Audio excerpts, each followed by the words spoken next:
Okay, if you can hear me say Midway. If you can hear me say Panthers. Shark Tank. Oh my gosh, y'all kill me. Okay. Oh my gosh. The elementary vibe is so real. Okay, y'all, we're about to get started here. I want to just do a brief introduction. Hang on, let me make sure I'm not a selfie. All right, it's good. So, here in just a moment, I'm gonna turn this thing over to John Eckert. He's a professor at Baylor. He's worked with us on different things throughout the course of the year. We have a couple campuses that went to catalyze, a couple elementary campuses. There we go. But what he's going to talk about today is the difference between joy and happiness and why it matters. And I'm really excited about the conversation he's going to have with you because I think it's going to really set us up and prepare us to have an extraordinarily good school year. The fact of the matter is, I think that the more we pursue happy and easy, the less we lose the opportunity to find like meaningful joy and fulfillment, right? And so I hope that as you go throughout this conversation with him, you end up in the same place I have every time I've talked to him. There are lots of things I could say about Dr. Eckert. He's a prof at Baylor. He's researched this stuff very deeply. He's been all over the world. I think you told me earlier that this is speaking session number 20 in the last 25 days. And he's here. And he's doing all this for nothing, y'all. And I'll talk to you about more of that in a second. He's an extraordinary encouragement to me personally. And so I'm thrilled that he's here for you to get to hear from him, and I hope you find him to be an encouragement as well. Above and beyond all that, he's a Midway parent. So he talks lots of places, but we're his favorite.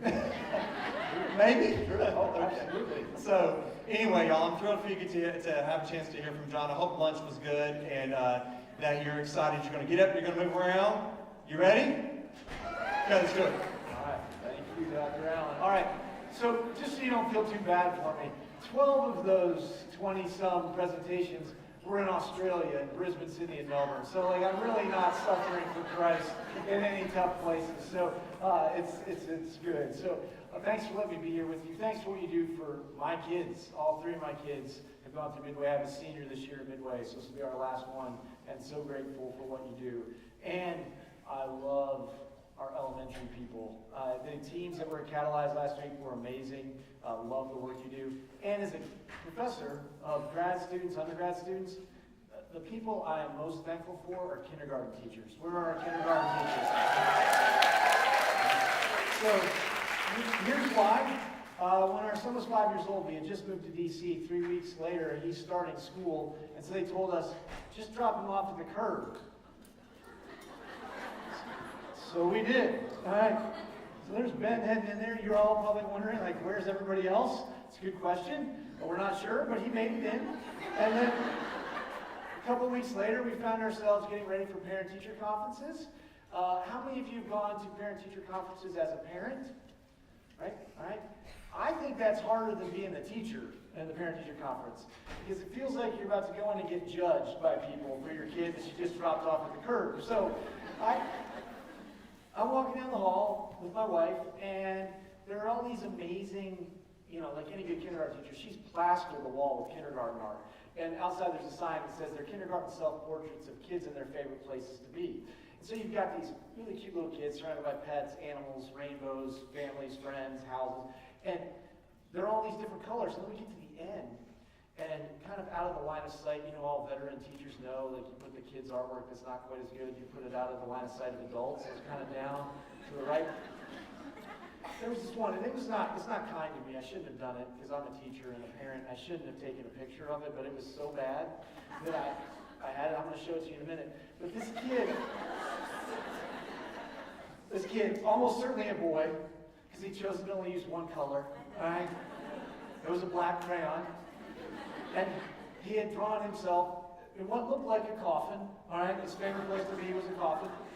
His eyes looked crazy, looked really crazy. And I'll just show you the picture here. So this is what we saw. So,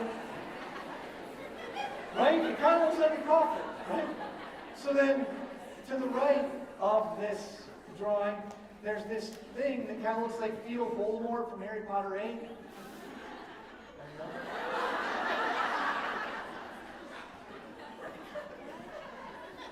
And then we was a little closer, and underneath the coffin, there was the name Ben E. E as in Eckert. This is my genetic contribution to the world. My offspring, right? And so we took the picture home on our phones, and we said, Ben, hey, what's going on here? It kind of looks like you're in a coffin. It's your favorite place. He said, oh yeah, oh no, Dad, that's me in my bed, all right? Favorite place in the world was his bed. Like, well, what's going on with fetal Voldemort over here? And, oh, that's my sister, Sarah. So, 8th grade through 12th grade teachers in Midway have taught fetal Voldemort.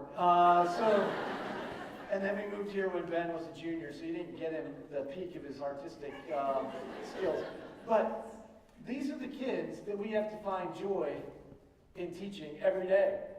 And so you have poured into that really not great artist in some amazing ways. And in my other 2 children. And you've done that because you have gritty optimism. And by the end of our time, I'm hopefully going to convince you that joy is way better than happiness. All right? And so, as we dig in, we're going to start with this. And again, this room's really hard to move in because you have fixed chairs and there's a lot of you. But we're going to see how we can do. And if you can't make it all the way where you need to go, just talk to somebody next to you. Our least experienced teachers, so our teachers that are just starting out, this is their first year ever, this is their first in-service day, this is the first time they've been all together at Midway. You're going to be all the way over there. Our most veteran teachers are going to be all the way over here. I just have to tell you, in your high school, you have a teacher who's been doing this for 49 years. Unbelievable. All right? So, all the way over there, Miss Alvarado. Some of you may have been taught by her. All right? So, anybody in here taught by Miss Alvarado? Oh, look at that. All right, love that. All right. I did that while she's not here in case she would be offended. So don't tell her I did that if she's mad. And hopefully she's not watching it overflow. But yeah, 49 years. Unbelievable. Almost half a century. All right, so she would be all the way over here. Somewhere in between, if you had a mid-level experience, you can kind of hear. If you can't make it all the way, that's okay. I want you to talk to somebody next to you, wherever you can get to. Because you need to move. You've just eaten lunch, and I do not want people falling asleep in my session. So you're going to get to move. You're going to have to answer this question. How are students different than when you started? Now, if you're just starting today, they might be comparing them today versus yesterday. Maybe there's some changes. I don't know. But if you've been doing it for 49 years, there's some things that are different. Because kids are still kids, but things have changed. Andy Crouch says this. It's not that we have unhealthy kids going into a normal world. We have healthy kids. And we have normal kids going into an unhealthy world. All right? So the problem's not really with the kids. The problem is with the world that we've built around them. And so it's really more with us than it is with the kids. But how has that changed kids? All right? Go ahead, move. Least experience over there, most experience there. You've got a minute to answer this question.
Raise your hand if you can hear me.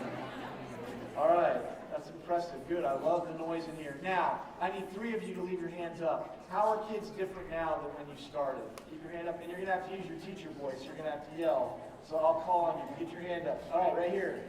Tell them, how are they different? Technology. Technology. The ship's up. Very good. 2 more. Short attention span. Maybe it has something to do with technology. I don't know. Right here. Gentle parenting. All right. Yeah. So it used to be that you would call home about a kid that was causing trouble, and the kid was in trouble. Now the teacher's in trouble, right? So that queued up the second question really well. The second question is this: how have parents changed since you started teaching? All right, go ahead. You've got 1 minute on this one. Go.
Raise your hand if you can hear me. I need to hear from 3 of you. How are parents different? We'll start over here on our more veteran side.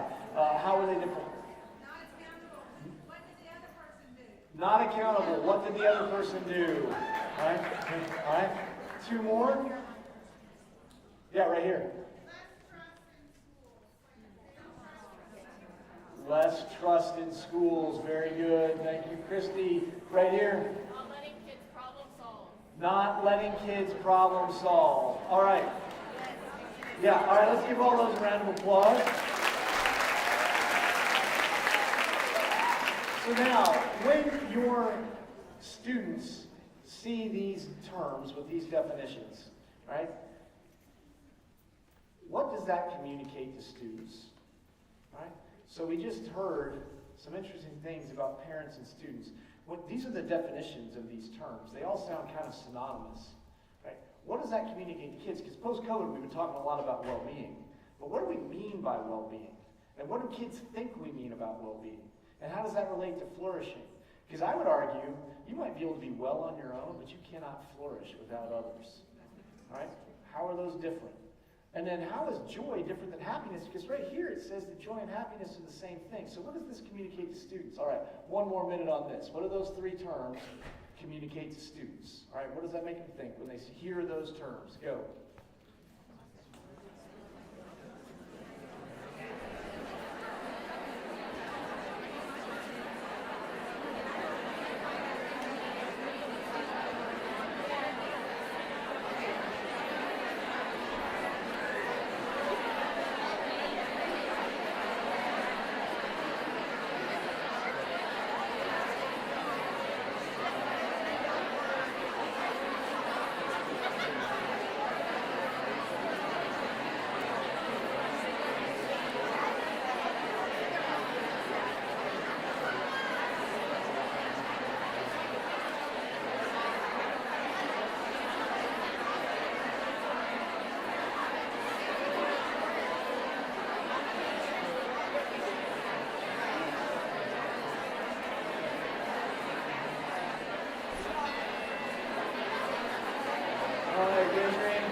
Now, as you head back to your seats, I want you to watch this video. This video I took on Wednesday this week. I was in Wichita, Kansas, Wichita Public Schools had what they called Rally at the Roundhouse. They took Wichita State's basketball arena and they turned it into a giant hype session for the school year.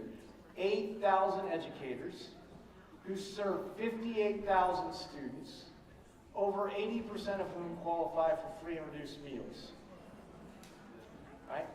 And I just want to show you this because I think sometimes the world misses the fact that teaching's really fun and teachers are really fun.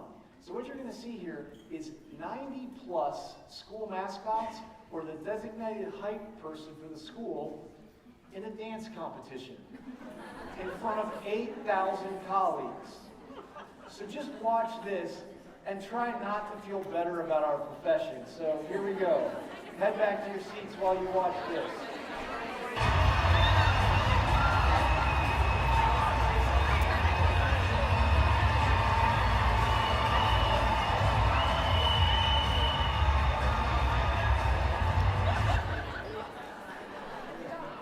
Right? How do you not feel better? Now I know there's like a session in the gym, in the arena today. I don't know if you get to do a dance competition, but it was unbelievable. I mean, it was the height of the pep rally, right? That was the pinnacle. And I, as the keynote speaker, had to follow that up, all right? So that's the arena. Everybody dressed in their t-shirts. We had light-up jewelry. We had costumes. We had people in capes. I mean, it was unbelievable. And I got to talk about what real joy is because, see, what you saw there was happiness.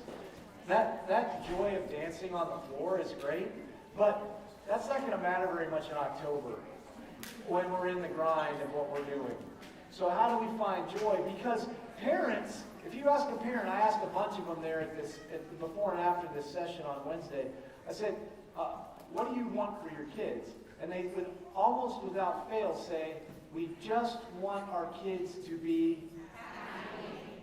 It's a universal thing all over the place. Australia, the same thing. New Zealand, the same thing. England and France, Canada, US, all the same thing. All right? And here's the thing. The problem is, that's not reality. That isn't life. So Harvard's been running this study since 1938. It started with 734 students. They've now studied 1,300 descendants of those 734 students to determine what makes a good life. There are two findings that they came out with their book called The Good Life in 2023 was a good life requires relationships. Right? Second, a good life, a rich life, is forged precisely from the things that make it hard. Now the question is, do we agree with this or not? All right? So you've got a minute with somebody next to you. Do you agree or disagree with this statement? Because this is a really critical statement for us to get right. All right, go ahead. Do you agree or disagree with this?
hear me. Raise your hand if you can hear me. All right, keep them up. 5, you fully agree with this statement. Fist, you completely disagree. 1, 2, 3, or 4 is somewhere in between. So 5 fully agree, fist disagree. Where are you at? Thank you. Our bus drivers and custodians last time, they were sitting over in this section. They didn't put their hands up, and I was like, what are you, like -5s, negative meters? That's really sad. So I saw a lot of 4s and 5s. All right, keep your hands up. What would your students say to this? Where would they be? Fist of 5. Where would they be? Now, to be clear, for some kids, just showing up is real struggle, right? So some of your kids get this. A lot of them don't because they have lawnmower parents. Or they have teachers that post-COVID have not held them to very high standards because it's like, yeah, I know you didn't learn that math 3 years ago, and then you didn't really learn the math last year. So however you get those answers, that's fine. Oh, you couldn't write that paper in high school? ChatGPT is fine, just turn something in, all right? And so we have lowered the standard. We've always had cheating, but since COVID, we've had this kind of tacit endorsement of cheating. Just turn it in, I don't want to know how you did it. Right? That's pervasive in middle schools and high schools around the world. It's really sad because it robs kids of the experience of having joy. Like getting an A on a paper that ChatGPT wrote for you, you may feel like, oh, I tricked the teacher. You may have a momentary happiness because I got it, but it's not joy. It's not joy. And so we need to help kids understand that this is real. We can't protect them from this. At 51 years into life, I know I can't. I don't want this to be true, but I know it's true. And as educators, we lean into this all the time. But here's the thing, if we focus on our own happiness, we miss joy. So if you stop and think right now, how do I feel right now? You get mindful about where you're at, and you focus on how you're feeling right now. You don't feel that great. Right? I'm 51 years old. I played basketball until I was 44. I have to get a cortisone shot every 3 months so that I can walk until they're going to replace my knee. Right? That's it. I don't feel that great most of the time. But when I start focusing on other people, that shifts my perspective in some pretty meaningful ways. The next book I'm writing right now, it'll be out next August, is Joy Over Happiness, How Trying to Be Happy is Making Our Kids Miserable. For the first time I'm writing, I've written my first 6 books went all to teachers.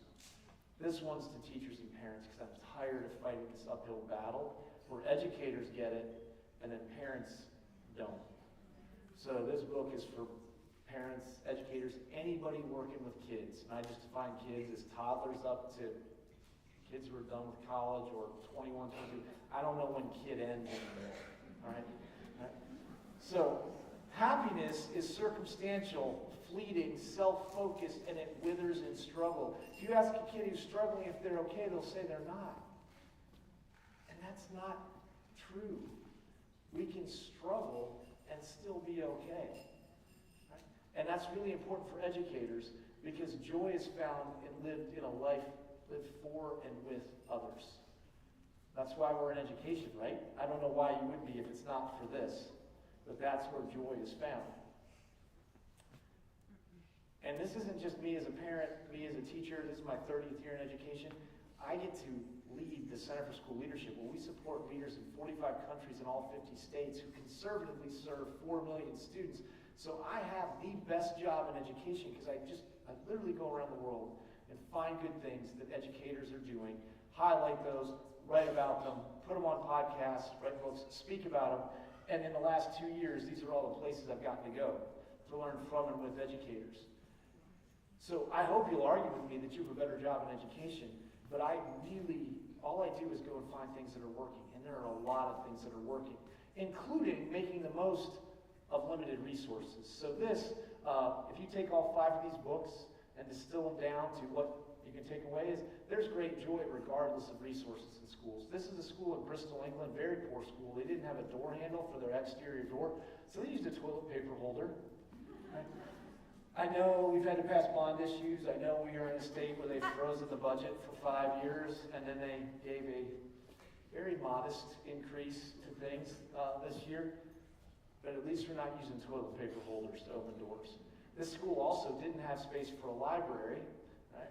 Didn't have space for a library. Stacy Lumley, new librarian at Chapel Park.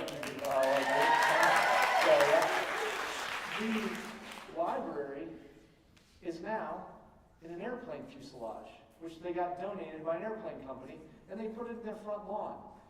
What kid doesn't want to go to that library?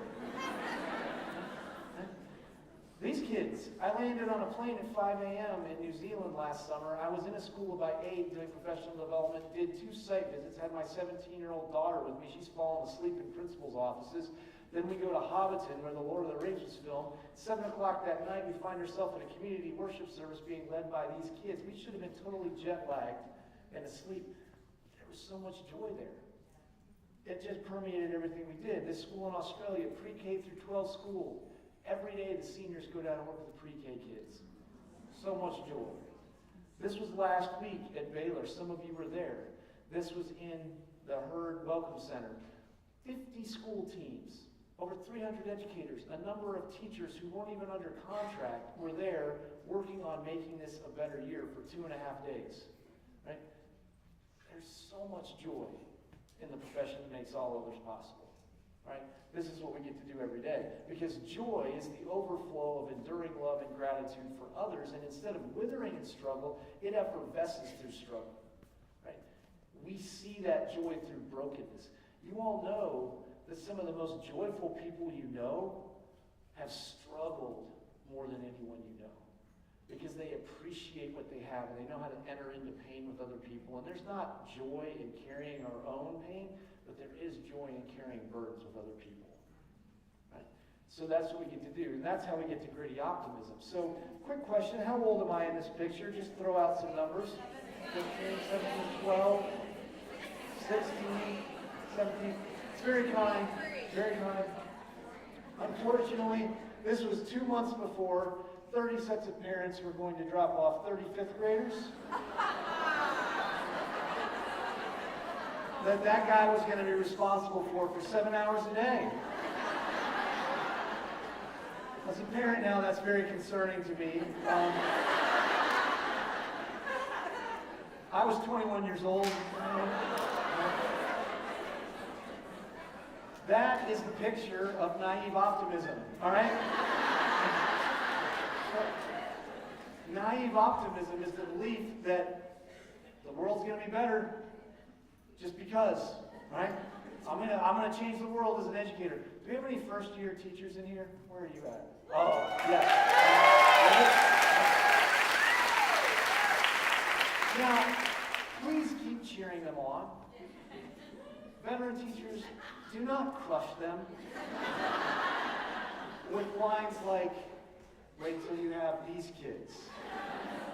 Wait till you meet those parents. Or wait till you've been here a few years. Naive optimism is great. However, reality will crush it. Because our jobs are hard. Alright? So this was April in the Foster Pavilion. This is a worship night at Baylor University where 5,000 kids came. And you might look at this and be, that's a really cool picture. That's a really depressing picture. Because the woman on the stage said, if in the last week you've experienced anxiety, depression, or suicidal ideation, turn on your flashlights and hold up your phones. That is almost every phone in that arena. So that's the reality. Those are our kids. And this is also true, because this is the tension that we teach in, and this is how we lead. Since the 19th century, worldwide life expectancy has more than doubled. The chances of a kid living beyond age 5 has gone from 50% to 96%, and people around the world living in extreme poverty has dropped from 90% to 10%. That's amazing. So the reality is there's a lot of good things happening.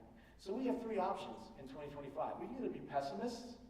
It's real easy to be a pessimist right now in the United States. Things are bad, they're just going to stay bad, it's bleak, it's dark, that's what it is. We can be naive optimists, things are going to get better just because. Or we can be gritty optimists. Based on evidence and experience, we know things can be better even if things are hard. Right? So, the best example I've seen of this came last year in the Paris Olympics. I love the Olympics. I was watching it. I watched this clip, and I love it because this husband's joy is complete in what his wife does. So, I've shared this all over with principals at Midway. So if you've seen it, that's awesome. I've watched it 80 times. I get chills every time. Right? His joy is complete for her. Nothing to do with him. because she won the gold medal in the long jump.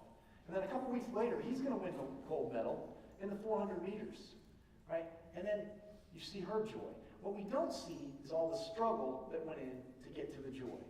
All right, so watch Hunter and Tara Woodall. Oh my God, you did it!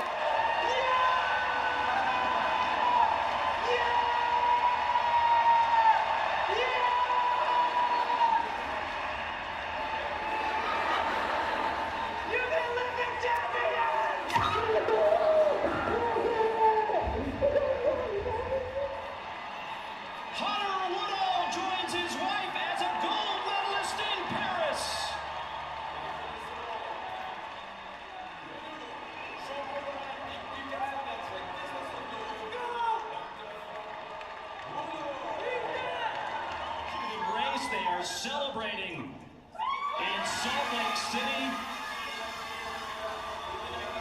and this is going to be quite a celebration here in Stade de France as Hunter's trying to get to his wife. What a moment for this super couple as they both will celebrate golds. So that's gritty optimism. All right, it's the belief that we can become more of who we were created to be. Right? And that would just be naive, based on evidence and experience. Hunter lost his legs when he was 11 months old. And somebody believed, including him, that he could run a 46-second 400 meters on blades. His wife put in the time to become an Olympic gold medalist in the long jump.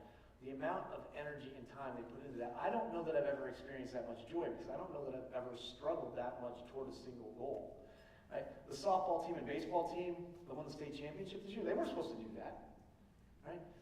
They did it through a lot of hard work and through a lot of adversity, and they got there. And that means a lot more to do that. I was just in Kansas yesterday. They have 6 classes in Kansas. We have 6 classes in Texas. You know how much harder it is to win a baseball and softball championship in Texas than it is in Kansas?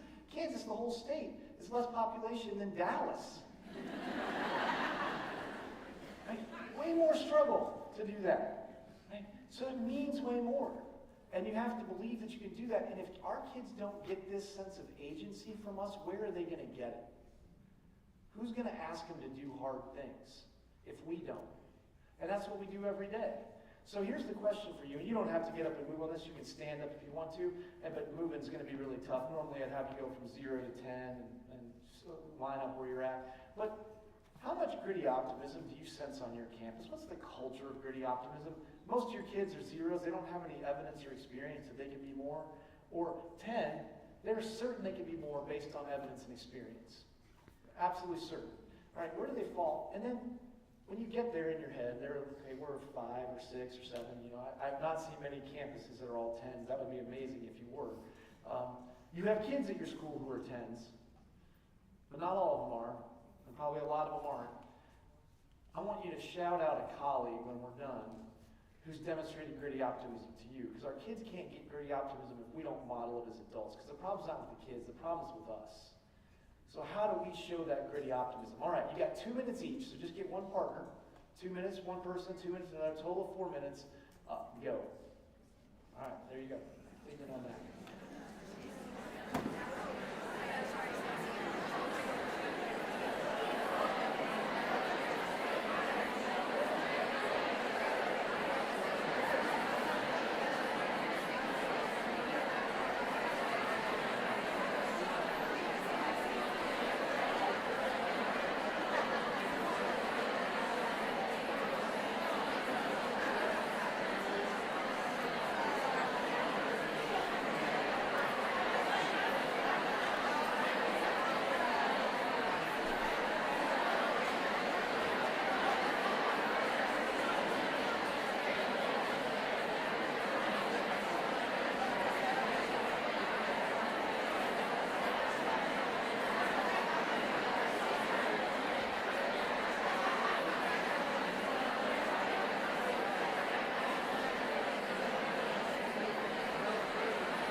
Raise your hand if you can hear me.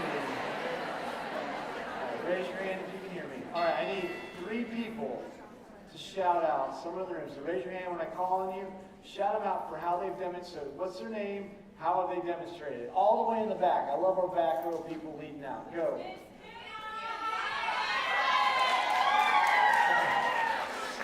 Say that one more time. Kim Hawkins. And why?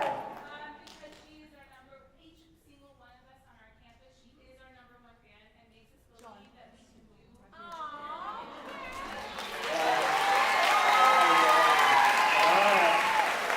All right. Kim's right here. All right. That's awesome. So #1 cheerleader, biggest fan. Everybody needs that. Every kid needs a champion. Every teacher needs a champion. And so, thank you, Kim Hawkins. That is awesome. Well done. All right, 2 more. 2 more shout outs. I saw multiple hands. Oh, over here. Yeah, nice and loud. Christy Lamardo. All right. All right. Why is that? She really did a pivot change in being my son as I'm on the teacher side now, but like as my son, I look at it that way. And then also when me being a teacher now, she makes me believe I can do anything I put my mind to. All right, love that as a parent and as a teacher. All right, last one, go for it. All right, why? She believes in her own students more than anyone else. All right. Yes. That's it. She believes in her students more than anyone else. Every kid needs that. All right, let's give that a round of applause. All right. Well done. Now, if you can get to shout them out, tell them sometime today the gritty optimism you've seen in them, because we all need that. That's a great way to build it, is to acknowledge it. Now, don't get caught up comparing yourself to other people, because that will crush joy. If you just didn't get shouted out, it's like, oh, I didn't get shouted out. That's still joy. Don't do that. Because that's kind of like this monkey. You're going to see this monkey. It gets cucumber, and it's fun with the cucumber. So all of a sudden, the other one gets a grape. Just think if you've ever felt like this as an educator, or if you've seen a 3-year-old behave like this. Here we go. The one on the left is the monkey who gets cucumber. The one on the right is the one who gets grapes. The one who gets cucumber, note that the first piece of cucumber is perfectly fine. The first piece she eats. Then she sees the other one getting grape, and you will see what happens. So she gives a rock to us, that's the task. And we give her a piece of cucumber, and she eats it. The other one needs to give a rock to us. And that's what she does. And she gets a grape.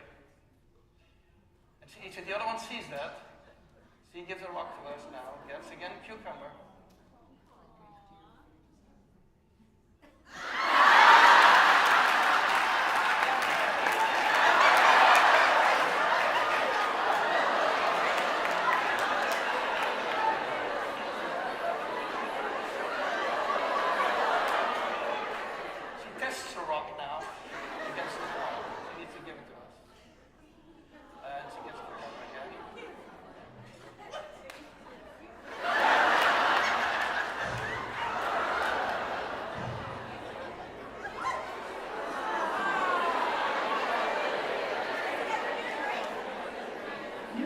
So much nicer than the secondary folks. Like, you're like, oh, I didn't get the grape. Oh.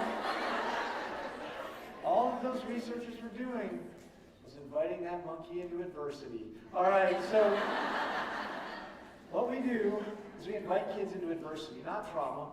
This is not toxic positivity.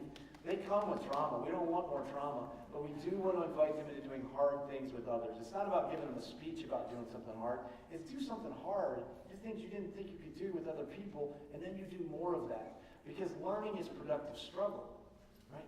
That's all it is. That's Vygotsky's zone of proximal development. It's whatever that gap is between what they can do on their own and what they can do when they're stretched with a more advanced peer or an educator.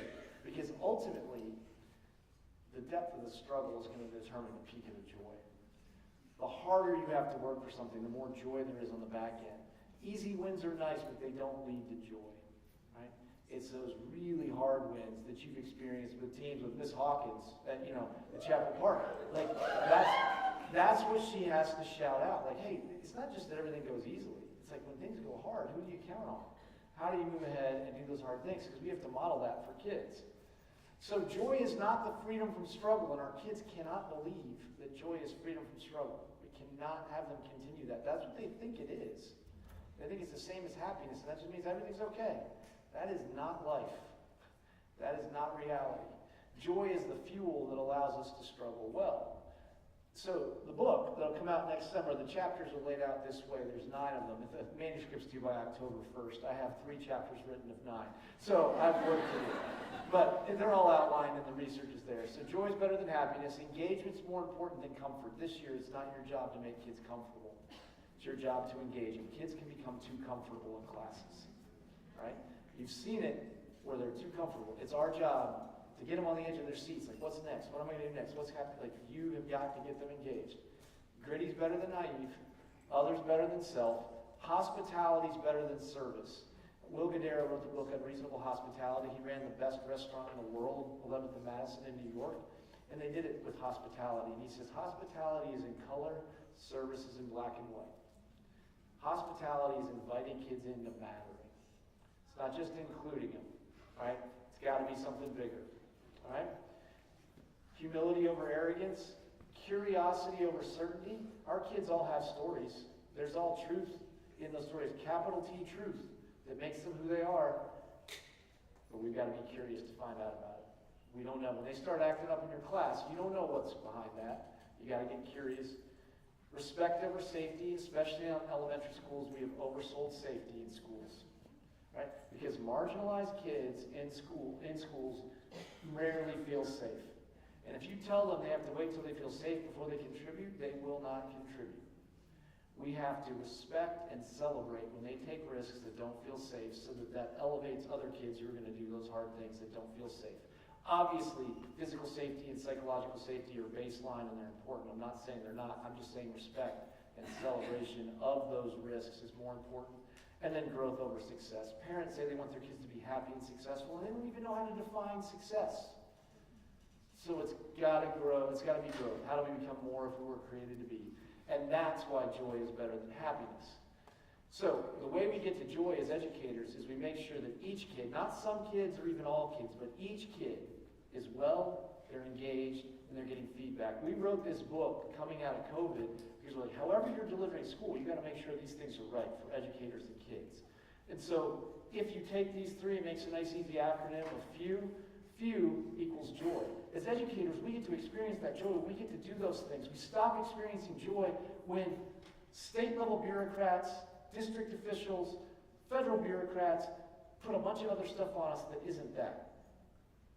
Right? So that's where joy is found. And this is why the Stephen Covey example is still so appropriate. This in the 1990s, I think every pastor I ever sat under used this illustration. In life, if you put the small rocks in first and the big rocks don't fit. However, if you flip it, put the big rocks in and the small rocks, they all fit. And then COVID happened, and life felt like this, right? So that's why the cover of the book has the jar with the 3 rocks. Like, even just having the big rocks, life felt like it was too much. So the real question for you, in August 8th, 2025, where are you spending most of your time? Are you in the life-giving column or are you in the exhausting column? And remember, I'm not asking you in February, all right? Because February, this could be very different, all right? This is August 8th. Where are you spending most of your time and where do you want to spend your time this year? In the life-giving column or the exhausting column? Because a lot of elementary educators spend a lot of time in that exhausting column, right? And so where do you want to spend your time? Right? We don't have a lot of time left, but you have to spend 2 minutes talking to somebody about which column you're in and where you want to be before we finish up. We've got 8 minutes left, so we're going to take 2 minutes on this, and then I'll try to wrap everything up in 6. All right, go ahead. You got 2 minutes. Which column are you in?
Okay. Raise your hand if you can hear me. And keep them up. Fist to 5. 5, you're in that life-giving column all the time. You live there. That's where you're at. I'm probably a 4. Fist, you're in the exhausted column. All right, everybody hold them up. If you don't hold them up, we're going to think you're below fist, which is bad. All right? We're going to do an intervention for you. All right? So, look around you. Look around you. I'm a 4. I can work 80-hour weeks and be really happy. That does not make me a good dad or husband. All right? So, if you saw any fists or 1s or 2s up, love that person well today. Right? Because that's a vulnerable thing to hold up that fist 1 or 2. And we don't want to be there, and we can't stay there, and the profession needs you to not stay there. So many elementary teachers believe that burnout's a badge of honor, and that everything requires the extra mile. When people ask you how you're doing this year, please don't tell them you're busy. Right?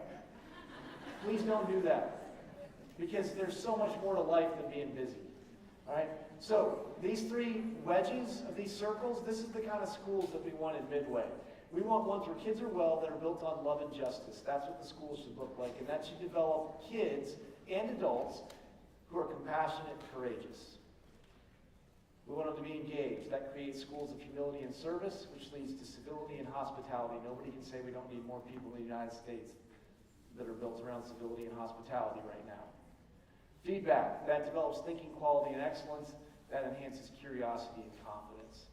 Those are the virtues that we want to see. And all of that is fueled by joy for joy.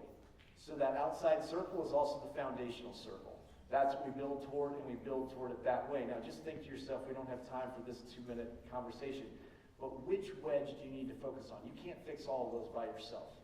Which wedge this year do you need to focus on for yourself, for your colleagues, and for your kids? All right, now, if you really want to dig into this, we have a survey that we've given over 22,000 students in Indonesia, Australia, Canada, and the U.S. that will tell you what your kids think about how feedback, engagement, well-being is happening in your class. Now, we wouldn't have you give it till the end of September because they need some time to get to know you. We will do this for free for you. There will be a QR code at the end. You can have your students do this in 5 minutes. We will send it just to you. We do not send it to your administrator because we do not want it to be used for judgment or evaluation. We want it to be for you, for how you can get better. All right, so your surveys, if you're K through 2, have 16 questions, and they're yes or no answers. If you're grades 3 through 5, they have always, sometimes never answers, and there's 23 questions. This is a high school teacher. They have 26 questions. And you can see how they're doing on well-being, engagement, and feedback, because the report looks like this. The front side is here, the back side's here. The 3 lowest scores in each of the wedges are highlighted, which you can't see, but you can see here now. Question 7. The students in that class, on average, this teacher is below the school average, which is the black dot, and they do not really feel like they experience joy by doing hard things in this class. That's a really high bar. If kids are feeling like they're doing that, that's amazing. Engagement. Our class stays busy and does not waste time. Right? They don't feel like that's true. Other students give me feedback on my work to improve it before my teacher grades it. Feedback's hard. We've got to enlist more people to help in that, and so we've got to train kids in how to do that well. So if you want that information, you want that kind of feedback, we will give it to you for free. We'll do it K through 2, 3 through 5, 6 through 12, and for teachers. This is a school in Milwaukee, K through 12 school. You get a pretty good glimpse of what's going well in that school. Look at those K through 2 teachers. They're absolutely killing it. The one area where they're low, question 8, I believe, is the lowest question for the school. I have a best friend at school. The biggest key to engagement for kids in grades 5 and 11, and I'm sure it's true in kindergarten, do I have a best friend at school? All right. Second most important factor for engagement, do I have a teacher who makes me excited about the future? Right? So those things matter, and we need to know where kids are at. So if you want that, let us know. But find things that you're going to do that are going to help kids struggle well, because that's what you're inviting them into. And then, September 26th, come to Culture of Joy from 10 to 2. We know, end of September, all that beginning of the year energy has waned. You need another shot in the arm of joy. So we do an Ed Camp style thing. We're going to have 50 educators leading roundtable discussions on things that you need. We're just going to give you joy and good food from 10 to 2 on a Friday. That is homecoming for high school, so I don't know that we'll get many high school teachers. But set this on your, it's free. You don't have to pay. We have a donor who pays for this. We'll have 500 educators, mostly from Central Texas, at the herd. So please come if you can. And then next year, August 3rd, 2026, we're hosting this in the Foster Pavilion. 7,500 educators will be there to do a better version of what we just saw in Wichita, to launch the most joyful year ahead. Now, it's not because it's going to be easy. And if you really want something that's hard, I love anybody that's thinking about doing a master's degree or a doctorate in 2025 in the U.S. in education. But raise your hand if you've completed our master's program at Baylor or in it currently. All right, yeah, look at that. Yeah. Please talk to them or come up and see us. We have free stuff to give away. We can give you information on that. But you've really got to dig in if you want to do that. But that's how you really make things better. Dig in with colleagues to do this work well. We have to go back to Ben. We dropped Ben off at the beginning of the presentation, 5-year-old up the curb for kindergarten. He, this May, walked across the stage at Baylor. Look at the dean graphic design. No, he did not. He had other majors that got him gainfully employed by a company in Houston that is paying him, so I don't have to cover his costs anymore, for being a stock analyst. All right? Here's the thing. Your kids cannot be whatever they want to be, and that is a gift. That is a gift. All right? There are many things the Lord has closed the door on, and help them see those things and see the gifts they have been given, because it's paralyzing to a kid to feel like they can do anything they want. So help them become who they're created to be. And so you all did that for my kids. And that's how he's walking across the stage. I'm also especially grateful because Ben and Sarah are both products of Midway, and Sarah always makes me put a picture of her up so that you don't think she looks like fetal Voldemort. And Ben married a Midway grad, one of our goaltenders. He dated her for years. They just got married in July, so I'm especially grateful for Midway because they've got a job and he's got an amazing partner for the rest of his life. So, welcome to a year of struggle, where our schools will be the most joyful places on earth. And if you want this information, here's the QR code. All right, thank you.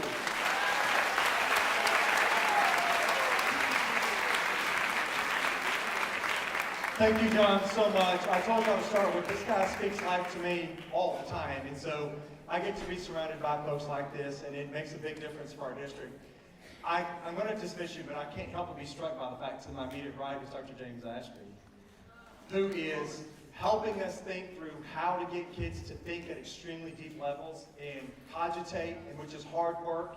And then I'm listening to this about if you're going to have joy, you have to do hard things, and how it all kind of pulls together. You remember the old days when we talked about the affective domain and how anybody remember that? Okay, whatever. So John does. So it's really. I think it's more than serendipitous the way these things kind of work together, right? So super appreciative of all that and your attention today. We need to get you out of here because the next session starts at 1:20. And what I want to let you know is you can go out either one of those back doors, that door there. You can actually go out that one, and if you'll take immediate left, it will wrap you around. Y'all let John know how much you appreciate him. Y'all have a great day.